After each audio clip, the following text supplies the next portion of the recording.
والصلاة والسلام علیک یا رسول اللہ وعلی آلک وصحابک یا حبیب اللہ الحمدللہ رب العالمین والصلاة والسلام علی سید الانبیاء والمرسلین اما بعد فاعوذ باللہ من الشیطان الرجیم بسم اللہ الرحمن الرحیم ان اللہ وملائکتہ یصلون علی النبی یا ایھا الذین آمنوا صلوا علیہ وسلموا تسلیما۔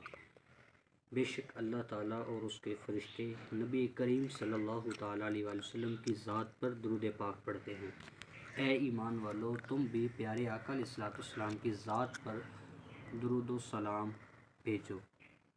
درود پاک پڑھنے کے بے شمار فضائل و برکات ہیں۔ ایک حدیث شریف میں ہے ان اول الناس بی یوم القیامت اکثرہم علیہ صلاۃ۔ حضور نبی کریم صلی اللہ تعالیٰ علیہ وآلہ وسلم نے فرمایا، قیامت کے دن لوگوں میں سے میرے قریب تر وہ بندہ ہوگا جو دنیا سے میں کثرت سے درود پاک پڑھتا ہوگا۔ اس لیے ہمیں چاہیے کہ اپنی زندگی میں تمام تر معمولات کے ساتھ ساتھ درود پاک کو بھی ہمیں اہمیت دینی چاہیے۔ درود پاک ایک ایسا عمل ہے جس کے پڑھنے سے اللہ تعالیٰ کے دونوں جو نورانی فرشتے ہیں وہ مصروف عمل ہو جاتے ہیں۔ مثال کے طور پر اگر ہم کوئی اچھا عمل کریں تو نیکیاں دائیں طرف والا فرشتہ نیکیاں لکھتا ہے، اگر کوئی برا عمل کریں تو بائیں طرف والا فرشتہ برائی ہماری لکھتا ہے۔ لیکن درود پاک ایک ایسا واحد عمل ہے جو عمل کرنے سے دونوں فرشتے ہی جو ہیں وہ مصروف عمل ہو جاتے ہیں۔